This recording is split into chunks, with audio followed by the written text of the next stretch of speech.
And by starting Robert Williams, you gave Jimmy Butler a target early in this game. And that's where we're going to start with the tape. And I think that ultimately this was the biggest issue for the Boston Celtics. They never found an answer for Jimmy Butler, and they made things way too easy for Jimmy to find the advantageous matchups that he wanted. That is what Jimmy Butler does. Jimmy Butler is slow. He is methodical. He is going to find the matchup that he wants in order to beat you. The Celtics made it easy by putting Robert Williams on the court. So here we're going to see Jimmy Butler come off of this little rub action screen. They switch it and get Al Horford onto Jimmy Butler. I don't know why you're switching that action, frankly. That just doesn't make sense to me from the start. And now we're going to see Bam Adebayo eventually is going to come up. Jimmy, as you'll see there, recognizes this. And this is what I'm talking about when I'd say that Jimmy Butler is as good as any player in the league at pinpointing specific matchups that he wants. You'll see here, Max Strus is coming up as if he's going to take this dribble handoff. Jimmy says, no, we don't want this. Go away. And then he waves up Bam Adebayo. This creates a circumstance where with Bam, who's setting this incredible screen to get Al Horford switched onto him, this is just a switch situation against Rob Williams. And Rob Williams is not good enough in space to be able to contest Jimmy Butler when he's on a mid-range heater like he's been in this entire playoffs. That's a walk-in shot for Jimmy Butler. He's making that 60% of the time right now. Here we go again. Jimmy Butler takes this little screen. They switch it. Get Jason Tatum on him. Now, Bam Adebayo comes up because Bam is being guarded by Robert Williams. Now, you've got Robert Williams involved in the action again. He is so deep in this drop here. And eventually he just gets flat-footed in his drop. Again, Rob Williams has not been a great drop defender in these playoffs. You can catch him. This is too deep. And he just gets flat-footed there. And Jimmy's really good at changing pace. This is just bad defense, in my opinion. Not good enough. Foul. Easy couple of points again. 6:25 mark of the first quarter here. This is supposed to be a double drag involving Kevin Love and Bam Adebayo. He sees that Rob Williams is on Kevin Love, so he just sends Bam Adebayo packing. He says, go. Get away. I don't want you. Literally says, Bam, go through the play. This is not what we want. He takes the single ball screen because he knows that Rob Williams is going to be in drop.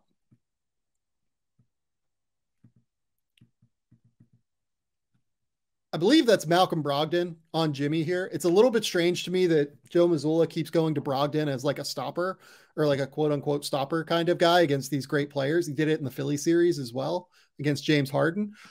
These guys kind of want Brogdon on them because Brogdon's feet aren't awesome.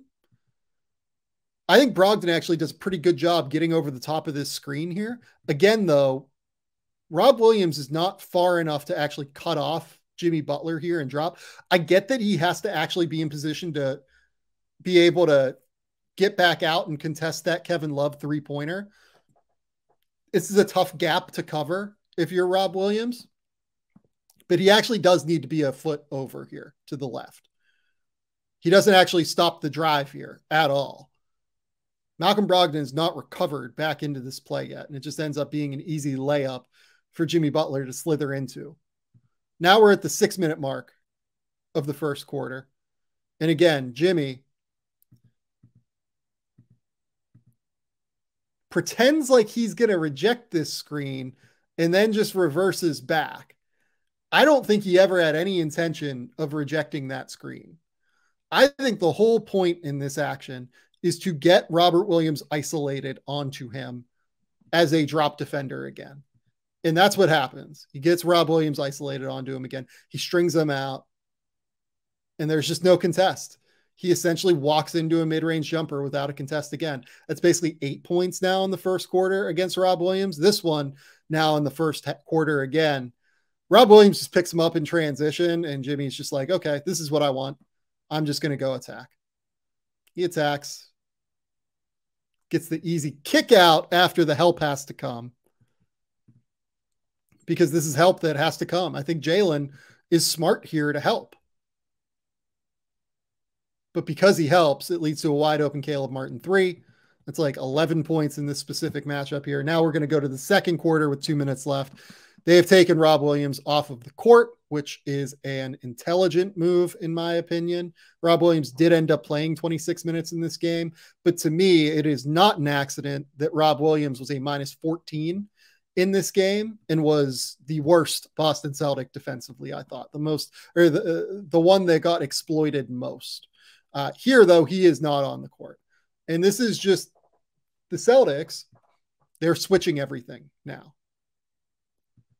That's a little action there to get Jason Tatum off of Jimmy Butler. And now they have Brogdon on him.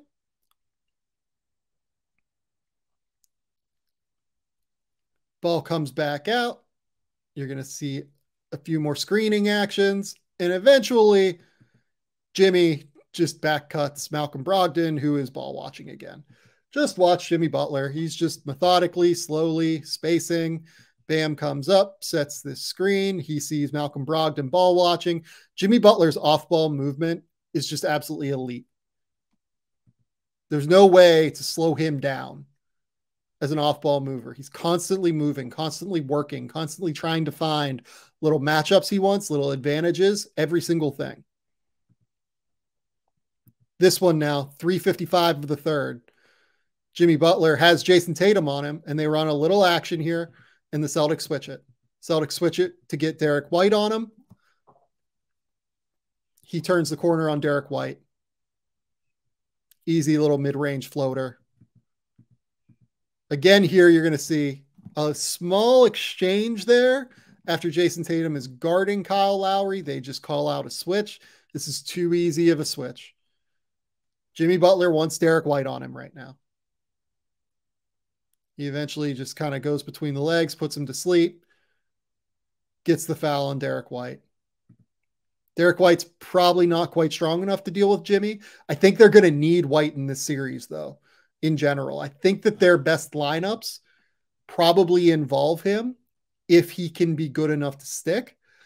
It is also possible that they just go Smart, Brown, Tatum, Brogdon, Horford. That actually might be their best lineup. But I would say Derek White's going to have to give them 20 to 25 minutes a game in this series, because I don't like Robert Williams' matchup in this series at all.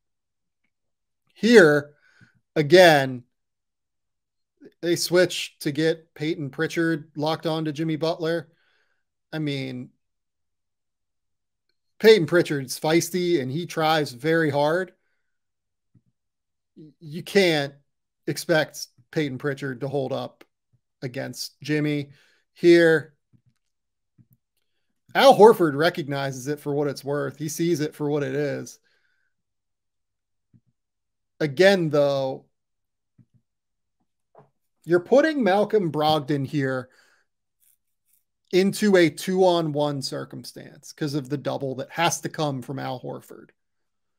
I don't really blame Malcolm Brogdon for this. You kind of just have to make a choice, one or the other. Do you guard the guy at the basket or at the three-point line?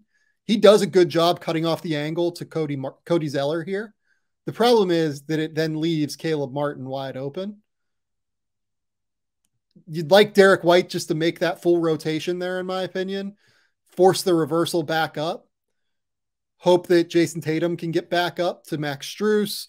Hope that Peyton Pritchard can get back up to Kyle Lowry. Then you're actually basically fine. Instead, White stunts and gets the late contest, but it's an open three. Again, I think that the original sin there is the switch that came too easily, right? As you will see, Jason Tatum is guarding Jimmy Butler here.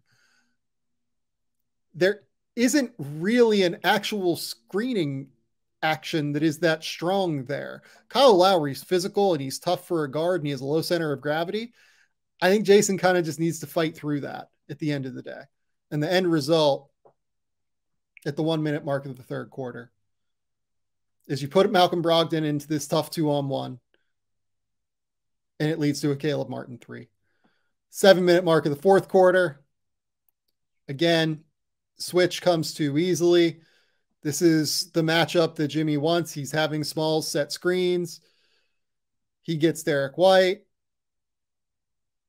gets him in the mid-range, hits this contested turnaround. Derek does a fine job on that, but I just don't think that Jimmy's really feeling Derek White there that much. He's able to get that penetration against White because he's stronger and has that low center of gravity. If you let Jimmy Butler get into that little 18 to 12 foot range, and you let him get to his move that he wants, which I think in that case actually was the turnaround, it's going to be really hard. Next play here. Again, now they're actually trying to fight over the top, as you can see.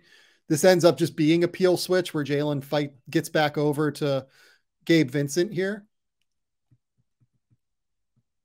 But they actually are kind of trying to fight. It's just that this is a good screen from Caleb Martin. If I'm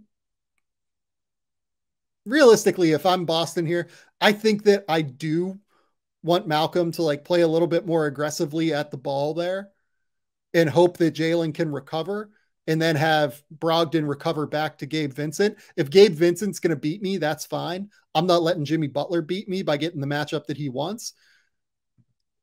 He's not feeling Malcolm Brogdon there at all. Malcolm doesn't really contact him until like he goes up for the shot, really. And that ends up being a 9-point lead at the 5-minute mark of the fourth quarter. The Heat scored 123 points in this game. Look, they shot 16 of 31 from three. That's probably not going to happen again. Then again, the Miami Heat have been exceptionally hot from three in the playoffs, so it is possible. But this was a hot shooting night. But I think the hot shooting night in part came because they were allowing too many easy switches. If I was Boston, I would not be allowing this many easy switches next game. And if they do, I think Jimmy Butler is going to continue to absolutely dominate in the way that he has throughout the course of these playoffs. I think the Celtics still have an advantage in this series. I think that schematically, in terms of the roster, them being able to go small is going to be a little bit easier. And I think their ability to space out the court is going to allow them to cause more issues for Miami. I just didn't like their defensive strategy. We've seen Joe Mazzulla go through this. It seems like he really tries to figure some things out early in the course of these playoff series and then kind of figure it out and adjust based off of that. And in this case, it feels like that's what happened in game one. They'll make some adjustments and we'll see where it goes. But they can't play drop with Robert Williams. I think that's a bad plan. I would play probably drop with Al Horford next game to start and see if that works and not give up as many easy switches. That's the critical factor here. They gave Jimmy Butler too many advantageous matchups for what he wants.